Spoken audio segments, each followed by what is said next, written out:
Apocalipsis capítulo 6 es una escritura muy importante y una que nos hablará de manera profunda, inclusive asombrosa conforme la estudiamos. En esta noche tomamos otro viaje de regreso al futuro conforme vamos al libro antiguo de Apocalipsis y al hacerlo vemos hacia adelante al desarrollo de la ira de Dios que está por venir en el futuro. Al llegar al capítulo 6, como usted sabe, si usted ha estado con nosotros, la música de la alabanza que ocupó los capítulos 4 y 5 ha terminado y el movimiento del juicio que comenzó en el trono ya desde el capítulo 4, versículo 5, en donde ve algunos relámpagos y sonidos y truenos. Bueno, eso veía hacia adelante al juicio que comienza en el capítulo 6. Y aquí tiene usted al Cordero de Dios, al Cordero que es digno, el León de la tribu de Judá, ningún otro que nuestro Señor Jesucristo, comenzando a romper los sellos en el pequeño rollo que registra la ira de Dios conforme Cristo vuelve a apoderarse del universo que es suyo y se lo quita al usurpador, esto es a Satanás y a todos sus demonios. Ahora, las visiones de este texto en el capítulo 6 nos llevan al principio de la ira final de Dios.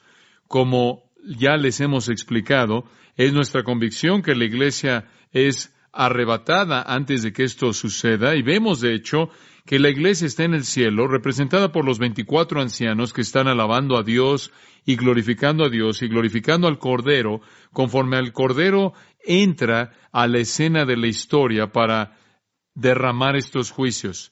Y entonces la iglesia es arrebatada para estar con el Señor y está allí en la gloria con el Señor conforme este periodo de tiempo, este periodo de 7 años conocido como la tribulación comienza, y conforme los 7 sellos, las 7 trompetas y las 7 copas, todas son derramadas, todos emblemas del juicio final. El mundo del hombre enfrenta una muerte inevitable. El pecado está ahogando al mundo de tal manera que termina con el juicio de Dios. Toda dimensión de nuestra cultura, toda dimensión de nuestra sociedad está escalando en esa pendiente, siendo devastado por la depravación más y más, entregándose a la lascivia, al orgullo, a la autosatisfacción, a la inmoralidad y el rechazo de Dios y Cristo y la verdad de las Escrituras. Y de esta manera el hombre está sentenciado. Su mundo entero está sentenciado a la ira divina. El hombre va a beber de la copa de la ira a su plenitud. Como un escritor lo dijo hace algunos años atrás, el polvo de la muerte está en nosotros. Hemos tenido nuestro pequeño momento en el sol y lo hemos echado a perder. La condenación puede estar muy cercana y podemos estar muy cercano a lo último del hombre moribundo. Jeremías el profeta, usted recordará, vio el periodo venidero del juicio de Dios en referencia a Israel y lo que enfrentarían cuando él escribió: porque ese día es grande, no hay otro como él, y es el tiempo de dolor, de problemas para Jacob. Jeremías 30, versículo 7. Y los judíos van a enfrentar la inevitabilidad de la ira de Dios, aquellos que han rechazado a su Mesías. Isaías, por otro lado, también vio la ira final, y la vio no tanto desde la perspectiva de los judíos, sino que en el capítulo 34 de Isaías la vio en referencia a los gentiles. En el versículo 1, acercaos, oh naciones, oíd y escuchad, oh pueblos, que la tierra y todo lo que contiene oiga, y el mundo y todo lo que nace de él. Y él está incluyendo a toda la humanidad, porque la indignación del Señor está contra todas las naciones y su ira contra todos sus ejércitos. Él las ha destruido de manera total, Él las ha entregado a la matanza, de tal manera que sus matados serán arrojados, sus cuerpos dan su olor. Los montes estarán llenos de su sangre y todo el ejército del cielo se va a desgastar y el cielo se enrollará como un pergamino. Todas sus huestes también se gastan como la hoja se gasta y envejece de la vid o como uno muere de la higuera. Porque mi espada está saciada en el cielo.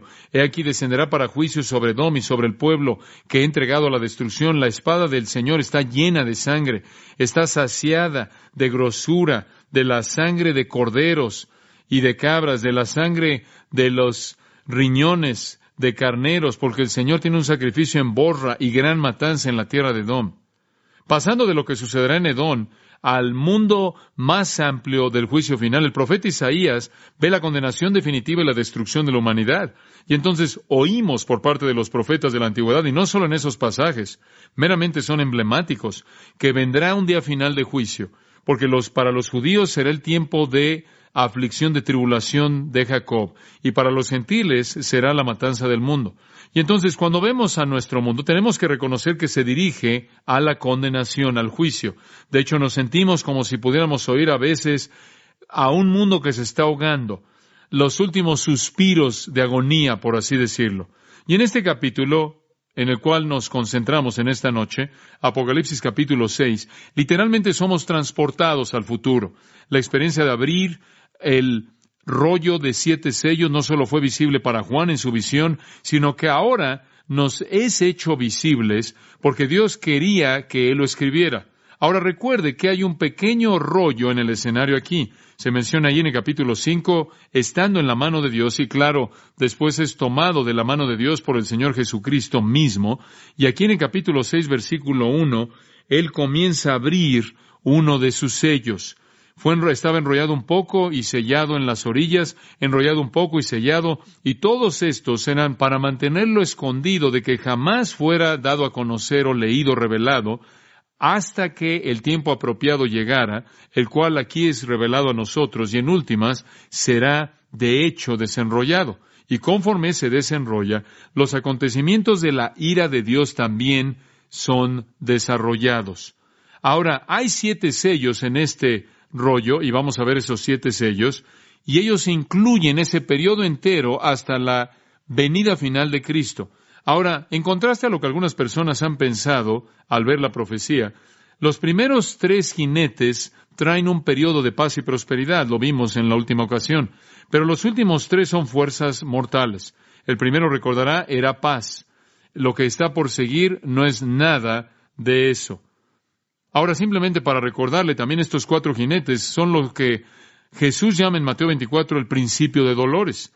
Y en la expectativa de un nacimiento hay dolores de parto. Esos dolores de parto vienen, en cierta manera, no tan frecuentemente, y después se vuelven más frecuentes y más frecuentes y más frecuentes, hasta que el nacimiento final se lleva a cabo.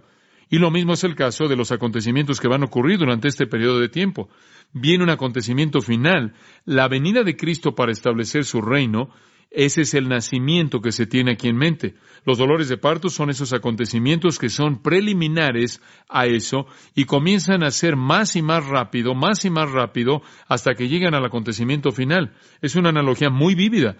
Habrá dolor y después más dolor y después más dolor y más dolor, más rápido, hasta el dolor final y definitivo de la venida de Cristo y la destrucción de todos los impíos sobre la faz de la tierra. El comienzo de los dolores de parto, usado en Mateo 24:8, esa frase, describe entonces la primera mitad del periodo final y realmente es paralelo a los primeros 4 jinetes que Juan ve en su visión. El 5º sello es severo, es una persecución severa y se extiende por todo el mundo, y esa persecución se retrata aquí en el 5º sello, como usted lo ve en el versículo 9. Cuando abrió el 5º sello, vi bajo el altar las almas de los que habían sido muertos por causa de la palabra de Dios y por el testimonio que tenían. Obviamente, ya al llegar al punto medio de este periodo de 7 años, la gente ha sido salvada. Hay gente que ha sido salvada. Hay gente que se ha convertido en esos primeros 3.5 años. La iglesia ya se fue antes de que el periodo comenzara en el rapto, pero en la primera mitad habrán personas redimidas y después serán matadas. Y estarán clamando en el versículo 10, ¿hasta cuándo, oh Señor, santo y verdadero, no juzgas y venga nuestra sangre en los que moran en la tierra? Y estos también indican en el versículo 11 que han sido glorificados porque tienen túnicas blancas y están reposando, y el número de sus consiervos y sus hermanos que serán matados también está por ser completado. Entonces, aún hay más por ser matados. Entonces, el punto del medio, el 5º sello aquí realmente es la persecución, y también tiene un acontecimiento único dentro de esa persecución llamado la abominación desoladora.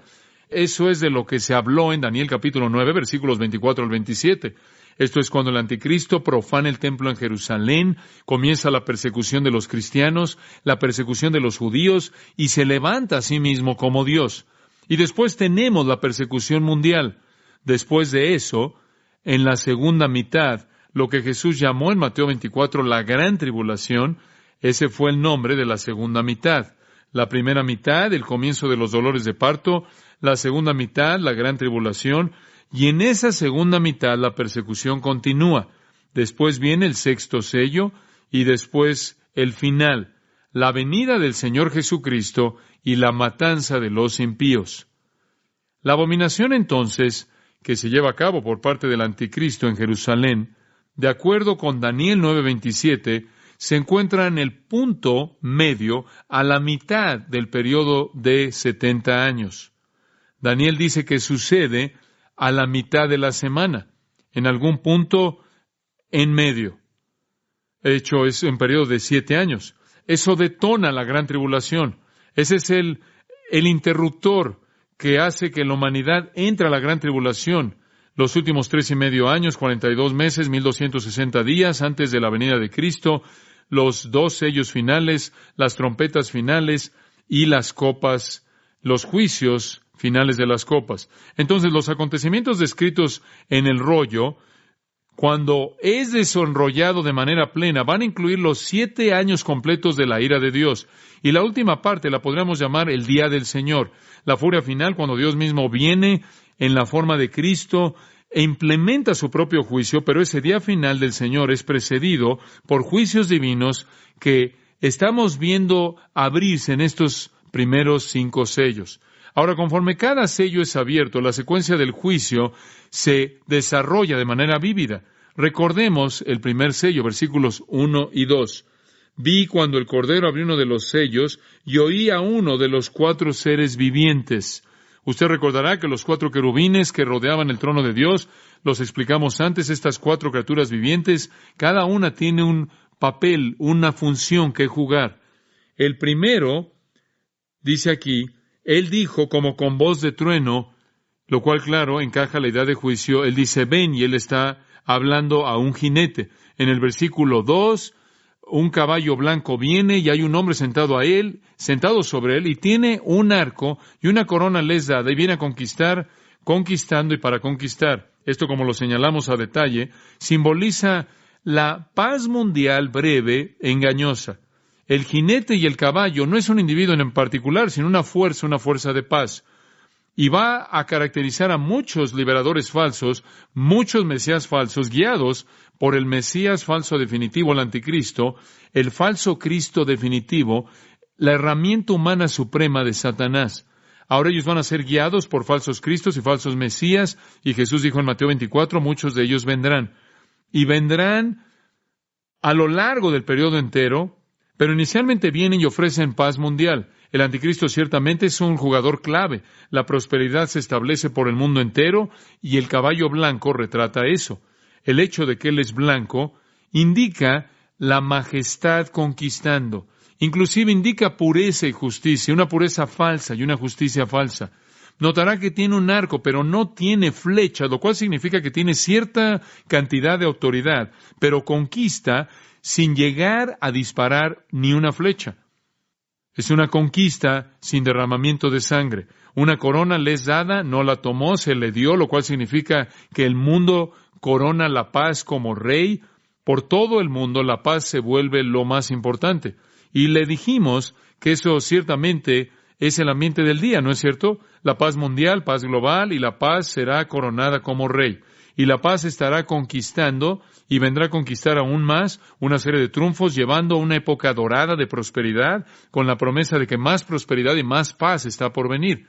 Todo esto es engañoso, claro, y es engañoso, y es una seguridad falsa. E inclusive vemos en Mateo 24, 4 y 5, Jesús dijo que no dejen que la gente los engañe con esto. Es una paz engañosa que no dura mucho. ¿Por qué? Porque los profetas siempre han dicho, no hay paz para el impío. Los falsos maestros dicen paz, paz, pero no hay paz. Ahora eso nos lleva entonces al segundo sello, siguiendo la paz. Y no conocemos el periodo de tiempo exacto, la agenda exacta, pero no va a tardarse mucho, porque en la primera mitad va a tener a estos otros 3 jinetes que entran. Entonces, si solo son 3.5 años, usted puede saber que la paz mundial no va a durar mucho tiempo. Juan todavía está en el cielo cuando usted llega aquí a los versículos 3 y 4, transportado allá al principio de la visión en el capítulo 4, versículo 1, pero las visiones ahora están retratando acontecimientos que suceden en la tierra. El siguiente dolor de parto, que se va a incrementar en intensidad hacia el acontecimiento final de la ira de Dios y la venida de Jesucristo, puede ser entendido claramente si usted tan solo ve los versículos 3 y 4. Cuando abrió el segundo sello, oí el segundo ser viviente que decía, ven y mira.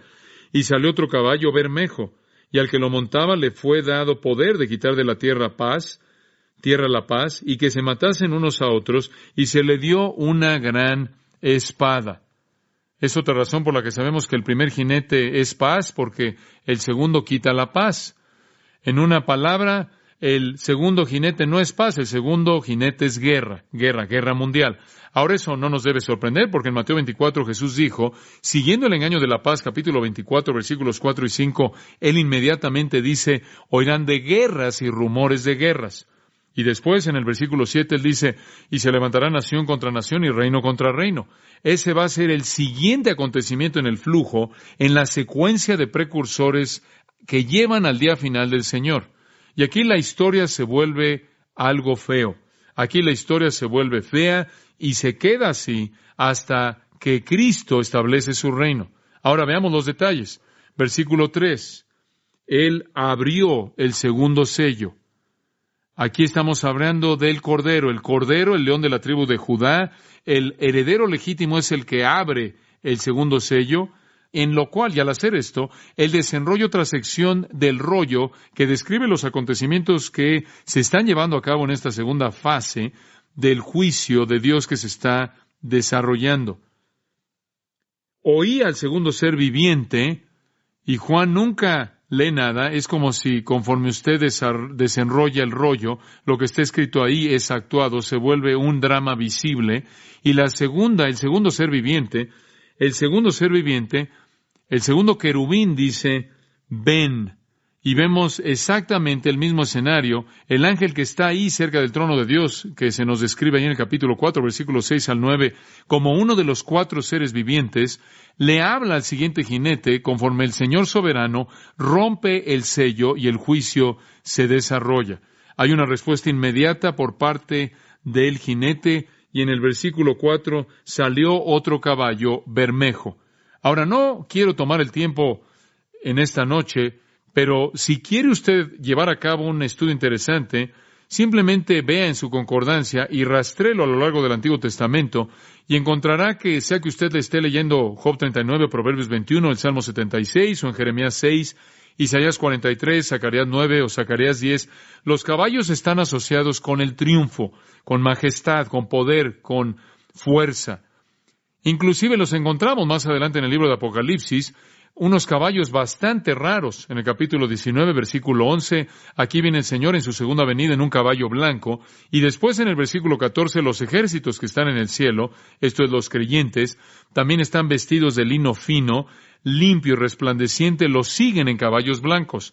Ahora es cuestionable si esos son caballos literales, ciertamente son simbólicos de triunfo, son simbólicos de poder y majestad y fuerza. Ahora esta fuerza que viene, notará que es bermejo, esto es rojo, en contraste a blanco. Es rojo como fuego, rojo como sangre, y habla de holocausto, de guerra, la guerra en su forma más devastadora y aterradora. Sabemos que es guerra porque dice que quita la paz de la tierra, los hombres se matan unos a otros y una gran espada le fue dada a él. También sabemos que es guerra porque es un paralelo de lo que Jesús dijo acerca de la guerra y rumores de guerra y naciones levantándose contra nación levantándose contra nación, y después envía como juicio en contra de la paz que vivió por corto tiempo, la paz falsa, una guerra inmediata. Y notará también que dice que salió otro caballo bermejo y al que lo montaba le fue dado poder de quitar de la tierra la paz. Note, le fue dado. ¿Por quién? Por Dios. Por favor, recuerde esto porque es un punto muy importante. Todas estas cosas están sucediendo por mandato de Dios. Algunas personas tratan de decirle que esta no es la ira de Dios, porque dicen queremos asegurarnos de que seamos librados de la ira de Dios como cristianos, pero también queremos que los cristianos atraviesen la tribulación, entonces no podemos llamarle a esto la ira de Dios. Y ha sido llamado varias cosas, algunas veces la ira de los hombres, algunas veces la ira de Satanás. Solo hay una manera en la que usted la puede llamar bíblicamente, y esa es la ira de Dios. Viene del trono en el pequeño rollo en la mano de Dios y es ejecutado por el Señor Jesucristo mismo.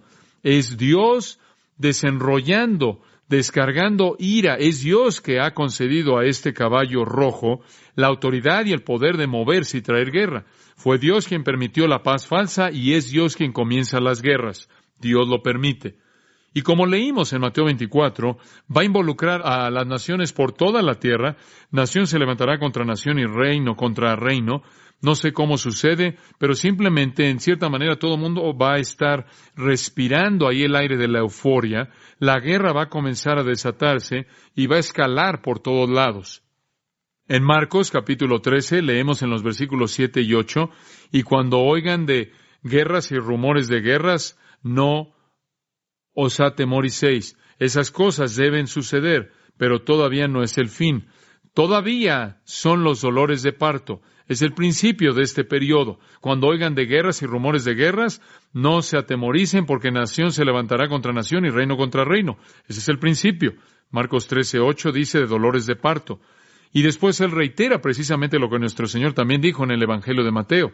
Después en Lucas 21, simplemente una nota en caso de que quiera un pasaje aquí comparativo, encuentra lo mismo. En el versículo 9, cuando oigáis de guerras, no os atemoricéis. No os atemoricéis, no tengáis miedo. Estas cosas deben suceder primero, pero el fin no sigue inmediatamente. Se levantará nación contra nación, reino contra reino, y hay más por venir. Y veremos qué es lo que está por venir. Ahora, esta fuerza de guerra que viene tiene tres características. Característica número 1, quitar la paz de la tierra. Versículo 4, quitar la paz de la tierra. En algún punto, al principio de los primeros 3.5 años, en los dolores de parto, al principio, la paz mundial se convierte en guerra. Eso inició la paz. Esa prosperidad engañosa llega a su fin. Y noten, si son tan amables, que dice, para quitar la paz de la tierra. Eso significa que es global. La guerra va a estar por todos lados. La tierra entera va a perder su paz. En segundo lugar, los hombres van a matarse unos a otros. Una matanza violenta comienza a llevarse a cabo por todo el mundo. Y no conocemos los detalles específicos de eso, simplemente exactamente lo que dicen las Escrituras. Va a haber una matanza por todos lados. Por cierto, esta guerra se lleva a cabo prácticamente en el resto de la tribulación. Ciertamente va más allá del punto medio hasta la segunda mitad. La matanza va más allá de esto también. Comienza al principio y se lleva a cabo por mucho tiempo. Y una tercera característica, se le dio una gran espada. Una macaira megala. Esta macaira es la palabra que se usa de la espada del soldado, la que se usaba en la batalla. También es usada para el arma de los asesinos. Retrata la guerra y el asesinato y la rebelión y la revuelta y la masacre, una fuerza mortal que involucra matanza y muerte. Esa es la intención de la Magala Macaira, la gran espada. Y esa es la espada que era usada por los soldados y también por los asesinos. No tanto la espada larga y ancha, sino la que era mortal, la que llevaban la Macaira, la que era más corta, como la daga de los asesinos en la mayoría de los casos, aunque también se puede referir, la palabra también se puede referir a otro tipo de espadas. En este tiempo en particular, fueran cual fueran las cosas positivas que habían estado viviendo aquí en el mundo, llegan a un alto absoluto. Lea Jeremías 25, si tiene tiempo, de los versículos 15 en adelante, y verá algo del desarrollo de esta guerra horrible. Ahora, el anticristo va a ser un jugador clave en esto, como él lo fue en la paz mundial. Él va a tener una función clave como la tuvo en la paz mundial. Sabemos eso a partir de Daniel 8:24. No sabemos exactamente cómo se va a desarrollar en este punto su función, pero sabemos que va a estar involucrado. Daniel 8:24 dice esto acerca del anticristo, que él va a destruir a un grado extraordinario, él va a destruir a hombres poderosos y al pueblo santo. Ahora usted recordará que él es el que dirigió un tratado de paz con Israel, de acuerdo con Daniel, ¿se acuerda? Él hizo un pacto con él hizo un pacto con ellos, probablemente él va a ser el instrumento de paz mundial, pero cuando la guerra comienza por todos lados, para contener su poder y mantener su autoridad, él va a tener que volverse a la guerra. Él mata a muchos, incluyendo a judíos y a cristianos.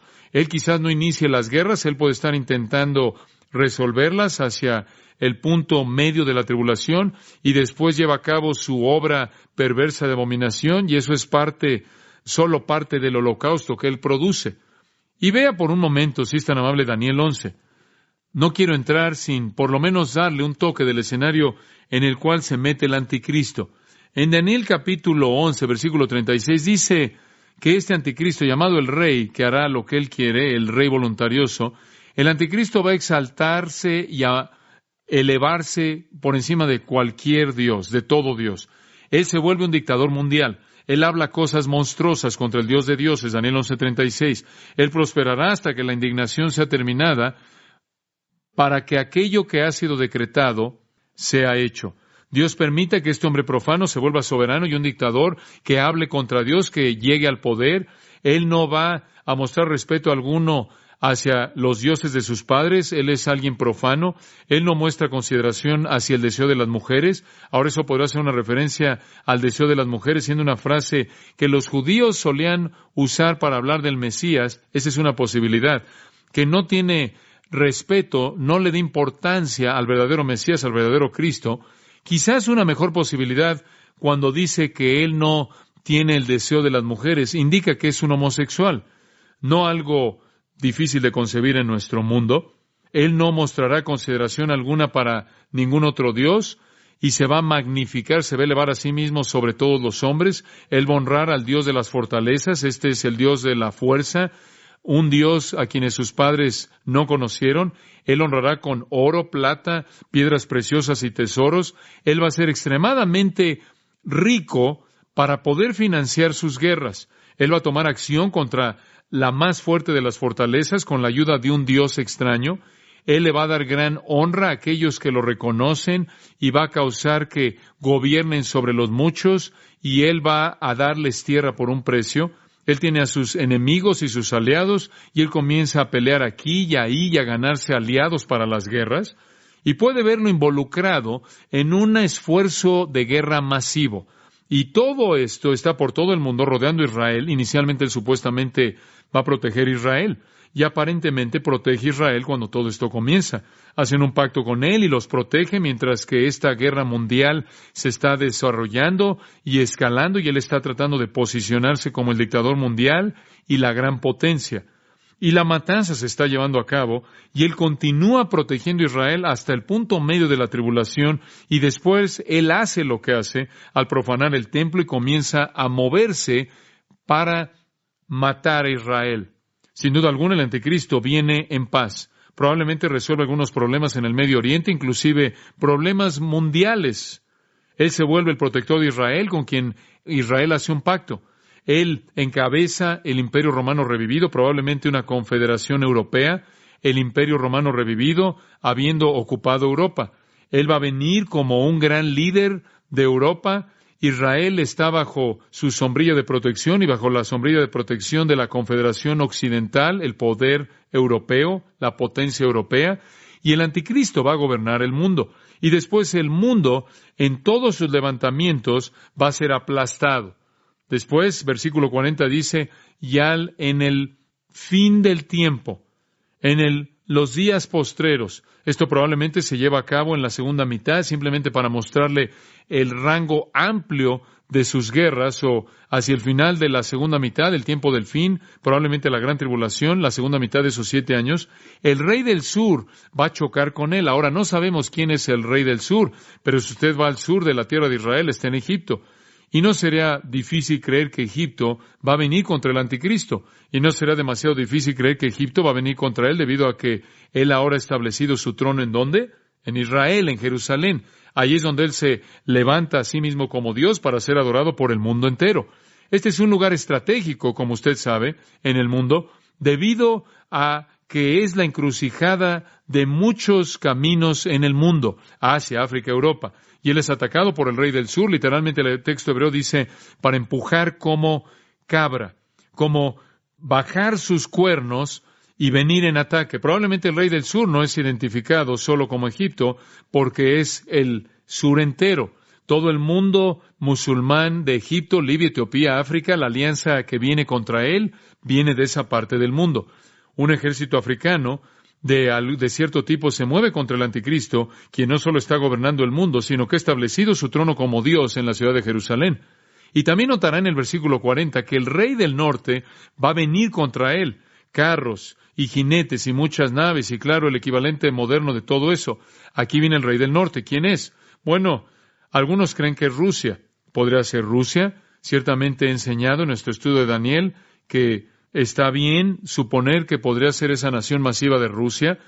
Hay toda razón para pensar que podría ser, porque habla de estar en el norte, y eso está en el norte.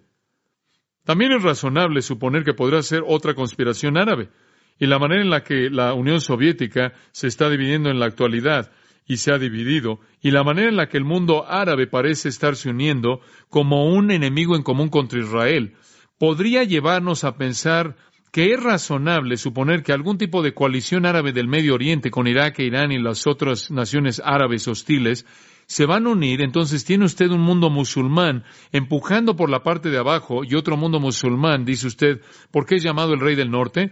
Porque todo conquistador que viene a la tierra de Palestina en su historia viene del norte, porque usted no puede entrar por el este. El oeste es agua, el sur está ocupado ya, y el lugar por el cual usted puede entrar es el norte, porque si usted está en el sur, todo que está en el este está abajo de Jerusalén y abajo de Israel, y tratando de escalar todo eso, y venir desde abajo es muy difícil. Descender desde arriba es la manera en la que todo enemigo siempre ha venido, aún en el día de hoy vienen del norte. Entonces, sean lo que sean estos ejércitos, aquí está el anticristo, está tratando de controlar la guerra por todos lados, él abomina el templo, él lo establece, y entramos a la segunda mitad, la guerra todavía se está llevando a cabo por todo el globo, y ahora el mundo se está volviendo contra él. El rey del sur viene, el rey del norte viene, él también dice va a entrar a la tierra hermosa, y muchos países van a caer, pero estos van a ser rescatados de su mano, Edom y Moab, y los principales de los hijos de Amón, y después él va a estirar o extender su mano contra los otros países, y la tierra de Egipto no escapará. Por cierto, la potencia norte parece ser totalmente derrotada. El anticristo gana. Y él después procede a conquistar otros países. Este es lo que la abundancia, y pasa por en medio de ellos. La tierra hermosa es una referencia a Palestina, Israel. Él conquista todo eso, claro, y todas las otras tierras, versículo 42.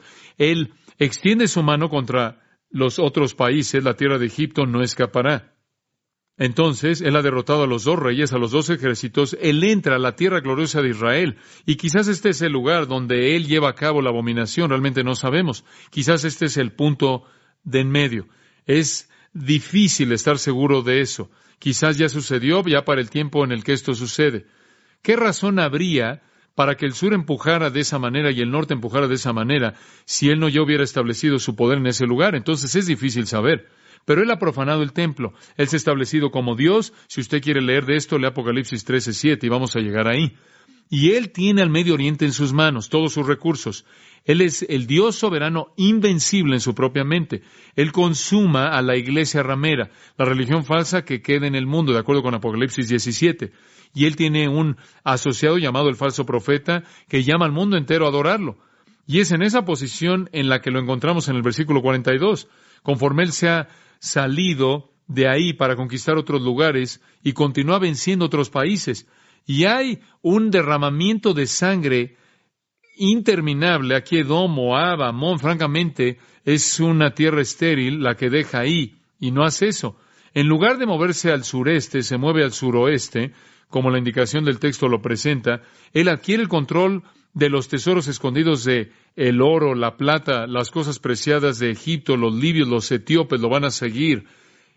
Y después en el versículo 44, rumores del este y del norte lo van a turbar y él va a seguir con gran ira para destruir a muchos. Los rumores del este podría ser el ejército de 200 millones, recordará en el libro de Apocalipsis, ese ejército de 200 millones que viene del este, del norte, contra otra conspiración, y él se mueve con gran ira para destruir y aniquilar a muchos. Él es una fuerza poderosa, y él va a establecer su tienda, la tienda de su pabellón real entre los mares. Ese es el mar Mediterráneo y el Muerto. Y si usted coloca su tienda entre esos lugares, usted está en la tierra de Israel. Él coloca su palacio, su lugar de poder, en el monte mismo santo de Sión, y él va a llegar a su fin, él va a encontrar ahí quien lo aplaste. Y él piensa que ha conquistado el mundo, y los niños en la actualidad dicen, no, equivocado. No va a suceder porque el Señor va a venir. Entonces, las guerras comienzan al principio y se esparcen, y en algún punto la abominación desoladora y esta guerra sigue incrementándose hasta que Cristo regresa a conquistarlo. Ahora usted puede regresar, si es tan amable, al libro de Apocalipsis. Conforme usted ve este jinete de la guerra, este es el principio de los dolores de parto y empeora. Daniel parece mostrarnos las guerras que se incrementan conforme el anticristo se involucra en ellas. Entonces, el comienzo de guerras en la primera mitad se lleva a cabo hasta el final y sigue hasta el final. La última intención, el último intento del hombre por salvar a su sociedad termina en un holocausto mundial y todo comienza a desintegrarse. Viene la guerra, se queda y escala hasta el final. Ahora observe el tercer sello, versículo 5. Aquí encontramos la misma introducción. Cuando abrió el tercer sello, oí al tercer ser viviente que decía, ven y mira. Y miré. Y aquí hay shock en esta palabra, miré. Y he aquí, aquí hay sorpresa, un caballo negro, y el que lo montaba tenía una balanza en la mano. Y oí una voz de en medio de los 4 seres vivientes que decía, 2 libras de trigo por 1 denario, y 6 libras de cebada por 1 denario, pero no dañes el aceite ni el vino. Entonces, el tercer sello es abierto, y el tercer jinete viene. Y la respuesta de asombro de Juan es indicada en la palabra, en la frase, he aquí. Y él ve un caballo negro, y negro es el color del hambre. Lea Lamentaciones capítulo 5, versículos 8 al 10, y verá el negro identificado como el color del hambre. El hambre es el efecto de la guerra mundial. Jesús dijo esto también. Jesús dijo, después de que se levante nación contra nación y reino contra reino, habrá hambre. Mateo 24, 7. Esto también es el juicio de Dios. Él lo ha hecho antes. Ageo 1, Ezequiel 4. Dios ha traído hambre antes y la volverá a traer. Cuando se lleva a cabo este tipo de guerra por todo el globo, la gente va a dejar de producir. La matanza es tan grande, como lo veremos en un momento, que las provisiones de alimentos son destruidas. Y usted puede imaginar que una guerra a este nivel, con el tipo de armamento que tenemos en la actualidad, va a ser devastador. Y como resultado de esto, se va a racionar el alimento debido a la escasez de alimento. Esa es la razón por la que dice en el versículo 5 que el jinete en el caballo negro también tiene un arma. No es una gran espada como la del otro jinete, sino que tiene aquí una balanza en la mano. Y eso es usado para medir. Y lo que significa eso es que el alimento va a ser racionado, va a ser medido.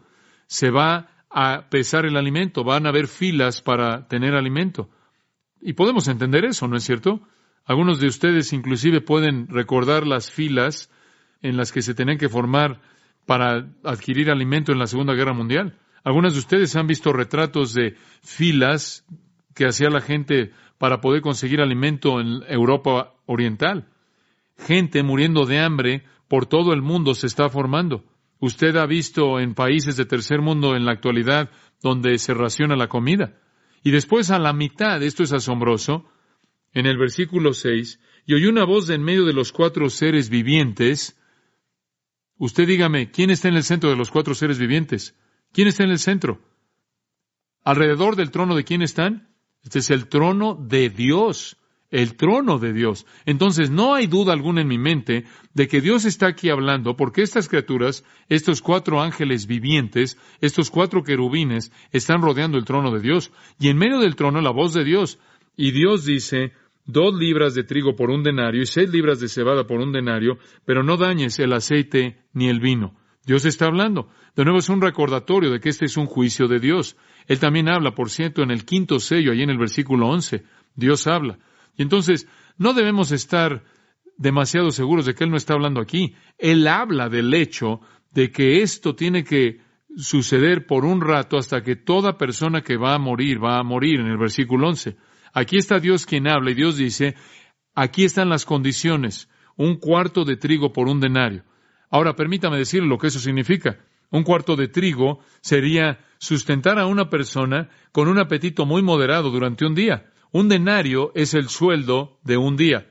Entonces usted trabaja simplemente para comer lo mínimo para usted, lo cual no va a proveer nada para su familia. Son condiciones de hambre. Todo lo que usted trabaja solo va a ser para proveer suficiente alimento para una persona.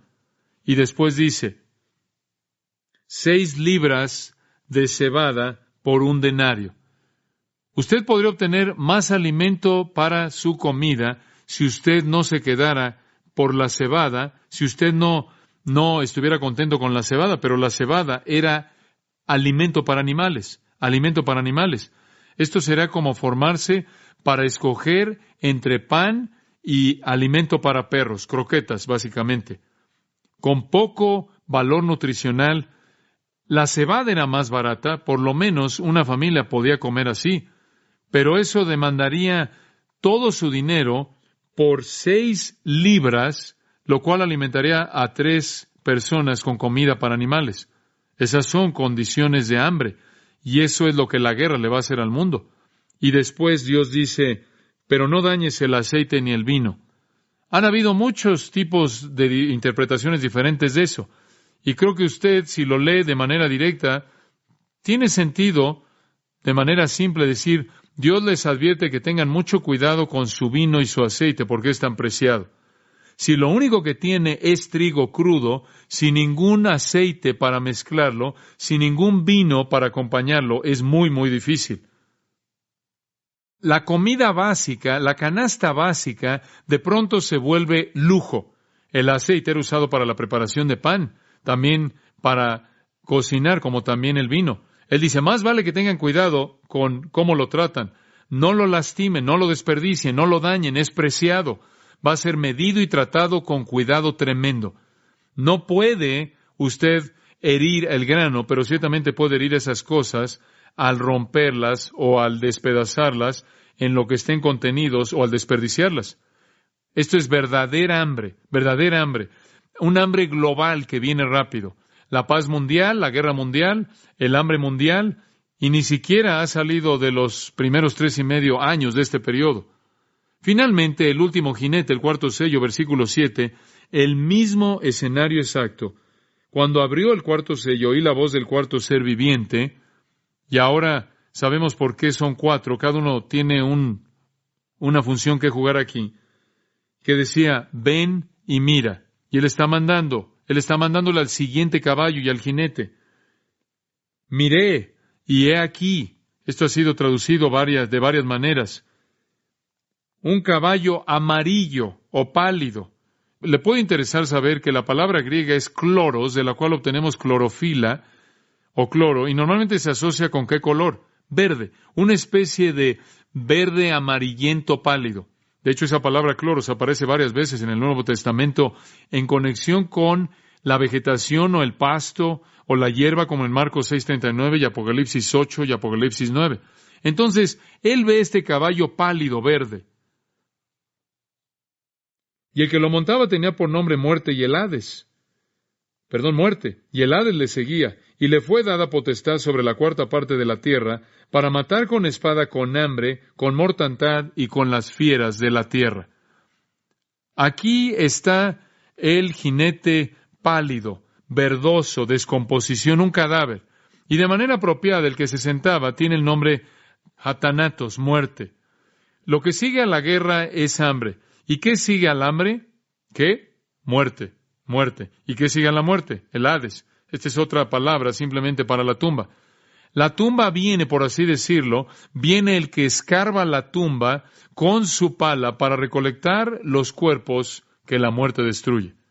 El Hades es el asociado correcto de la muerte. Usted los encuentra juntos en el capítulo 20, versículo 13. El Hades es el asociado de la muerte. Él sigue a la muerte. Ellos trabajan juntos. Este es el resultado del sello, del segundo sello y del tercer sello. Pero más que eso, observe el versículo 8. Le fue dada potestad o le fue dada autoridad. De nuevo, ¿quién se la dio? ¿Quién le dio esa autoridad? Dios, porque este es el desarrollo de su rollo, de su título de propiedad, de su juicio. Le fue dada autoridad o potestad para matar sobre la cuarta parte de la tierra, para matar. Se estima que ya para el año 2000, en unos cuantos años, tendremos alrededor de 6 billones de personas en la tierra. Lo que esto nos dice es que en un punto 5 billones de ellos morirán. Es un número inconcebible de personas. Literalmente podría aplastar a 2 continentes. El armamento nuclear y las armas sofisticadas hacen de esto posible ahora, en un corto periodo de tiempo, mientras que habría sido imposible en una época de espadas y de arcos. Pero 4 cosas van a matar. La espada, y ya hablamos de eso en relación con la guerra. El hambre, ya hablamos de eso en relación con el tercer sello. Pero aquí hay otros 2, y tenemos aquí mortandad y con las fieras de la tierra. Esto es fascinante. Mortandad y las fieras de la tierra. Por cierto, estos 4 están unidos varias veces en las Escrituras y probablemente por lo menos necesito mencionarles esto. Estos 4 han sido predecidos por Dios para que sean sus medios de juicio final en varios pasajes del Antiguo Testamento. Jeremías 14:2, él dice, voy a traer un fin a ellos mediante la espada, hambre y pestilencia o mortandad. Y él ahí tiene 3 de los 4. En Jeremías 24:10, voy a enviar la espada, el hambre y la mortandad o pestilencia sobre ellos. Y de nuevo, en el capítulo 44 de Jeremías, estas cosas van de la mano. Capítulo 44, versículo 13, voy a castigar a los que viven en la tierra de Egipto, así como castigué a Jerusalén con la espada, con hambre y con mortandad o pestilencia. Ahora, lo que usted tiene es la espada, lo cual lleva al hambre, lo cual lleva a la mortandad. En donde cae la espada y existe hambre, usted tiene a la mortandad que lo sigue. En Ezequiel, por ejemplo, solo 2 pasajes. Capítulo 6, versículo 11. Así dice Jehová Dios. Yo, debido a las abominaciones malas de la casa de Israel, caerán por espada, por hambre y por plaga. Allá hay otra palabra para pestilencia o mortandad. Espada, hambre y plaga. Después, en Ezequiel capítulo 14, probablemente el más significativo, comenzando en el versículo 13, Ezequiel 14, escuche esto, hijo de hombre, si un país peca contra mí al cometer infidelidad y extiendo mi mano contra él y destruyo su provisión de pan y le envío hambre y lo quito tanto del hombre como la bestia, aunque estos 3 hombres, Noé, Daniel y Job, estuvieran en medio de ella, por su propia justicia, solo se librarán a sí mismos, dice Jehová Dios.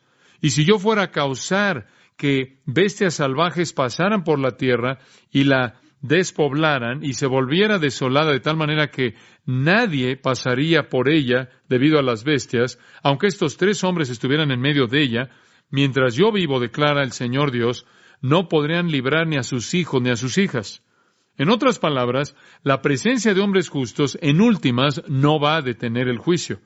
Y si yo fuera a traer espada en ese país, y dijera la espada pasa por el país, y corta a hombre y a bestia de él, aunque estos 3 hombres estuvieran en medio de ella, Noé, Daniel y Job, mientras yo vivo, no podrían librar a los hijos de ellos ni a sus hijas.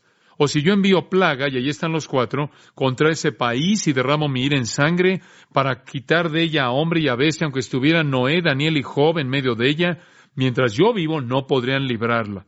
Porque así dice el Señor Dios, cuanto más cuando yo envíe mis 4 juicios severos, espada, hambre, bestias salvajes y plaga, para quitar al hombre y a la bestia de ella. En otras palabras, si no puede soportar cuando una de ellas viene, ¿qué van a hacer cuando los 4 lleguen al mismo tiempo? Les va a pegar, los va a aplastar. ¿Qué es mortandad? ¿Qué es pestilencia? De hecho, es la misma palabra griega que se usa para la palabra muerte, thanatos, pero aquí se refiere a la causa de la muerte. Jesús dice que habrá temblores. Siguiendo el hambre, puede haber una palabra que eso incluye el desastre natural. Y creo que eso es correcto. Si usted tiene guerra al nivel que va a estar sucediendo en este tiempo en particular, con el tipo de armas que tenemos en la actualidad, va a haber un cataclismo de temblores creado por las bombas y los misiles y toda esa destrucción devastadora. También podría referirse al tipo de temblores que son el resultado de eso. Podría referirse a desastres naturales que Dios va a liberar, así como inundaciones y terremotos. Podría referirse a armas biológicas, armas químicas, las cuales tenemos en abundancia, que podrían matar a millones de personas. Un cuarto de gas nervioso puede matar a 1 millón de personas. Podría referirse a enfermedades. Escuche, cuando usted tiene una guerra mundial y la devastación que va a llevarse a cabo con esa guerra mundial, seguida de el hambre que va a llevarse a cabo, usted sabe muy bien, igual que yo, que va a haber un problema con la salud, la salubridad, todas esas cosas. Y no sé si usted recuerda esto, pero 20 millones de personas murieron en una epidemia de enfermedad en la Primera Guerra Mundial, porque conforme las naciones estaban en guerra, trajeron diferentes tipos de virus con ellas. 6 millones más murieron de tifoidea en la Primera Guerra Mundial. Muerte masiva, aún a través de una enfermedad como el SIDA es posible. Y hay más bacterias mortales que están por todos lados. La tifoidea, por ejemplo, mató a 200 millones de personas en 4 siglos. Subestimamos el poder de la enfermedad para matar a poblaciones enteras. Y después en Apocalipsis 6 él añade no solo la mortandad, que podría significar todas esas cosas, pero añade bestias salvajes. Dice usted, ¿qué es eso? ¿No tenemos fieras o bestias salvajes en Norteamérica? ¿De qué está hablando? No tenemos bestias salvajes o nada. Usted tiene que ir a África para encontrar a leones, o a China en algún lugar para encontrar a tigres siberianos o lo que sea. ¿Qué son esto de fieras? Permítame hacer una pregunta. ¿Usted sabe cuál es la criatura más mortal sobre la faz de la tierra? ¿La criatura más mortal, más terrible en la faz de la tierra? No es una serpiente, no es un león, no es un cocodrilo, una rata. Históricamente la criatura más mortal, más mortífera sobre la faz de la tierra. ¿Por qué? Las ratas anualmente son responsables por la pérdida de billones de dólares de alimento en Estados Unidos, de Norteamérica, nada más, y muerte por todo el mundo. Las ratas infestadas con la plaga bubónica mataron 1/3 de la población de Europa en el siglo XIV. Esa es la propia estadística de la Enciclopedia Americana. Las ratas pueden ser portadoras de hasta 35 enfermedades al mismo tiempo, y lo que es sorpresivo, si 95% de la población de ratas es exterminada en un área dada, se va a reemplazar a sí mismo en menos de 1 año. Ha matado a más personas que todas las guerras en la historia, y siempre hace su hogar en donde viven los hombres. Con la guerra y el hambre y los terremotos, ahí va de la mano la salubridad. No hay medicina. Las condiciones de vida descienden a un nivel primitivo y las ratas pueden ser las fieras que están ahí matando. Un juicio divino terrible. Y este es solo el principio, más por venir. Y tristemente, no es sino hasta el 6º sello que la gente reconoce que Dios es la fuente de esto.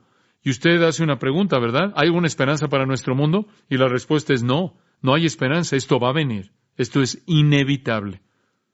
Usted hace otra pregunta, ¿hay alguna esperanza para mí? La respuesta es sí, sí, hay esperanza para usted en Jesucristo. Usted oyó los testimonios en esta noche, ¿no es cierto? Estas personas no solo han sido libradas del alcoholismo, no solo han sido libradas de la falsa doctrina, no solo han sido libradas de sus propios pecados y sus propias iniquidades, sino que han sido libradas de todo esto. Es sorprendente que el escritor de Hebreos dijo, ¿cómo escaparemos si descuidamos una salvación tan grande? Y la respuesta es no, no escaparemos. Pero Jesús ha provisto una manera, un camino para escapar. Padre, gracias por el regalo de Cristo y su provisión. Cosas aterradoras, cosas terribles le esperan al mundo. Y tú las has presentado aquí, pero no lo reconocen. Aquí es a donde van y no sabemos cuánto tiempo va a pasar antes de que comience. Pero Señor, te damos gracias porque nos has librado de tu ira, terrible, del día del Señor, del día del juicio terrible. Nos has librado a través de Cristo. Te damos gracias por la salvación que Él provee, que nos salva de la ira venidera, incluyendo ese infierno eterno, ese juicio eterno. Que nadie aquí sea tan necio como para descuidar una salvación tan grande, porque solo en Cristo podemos escapar.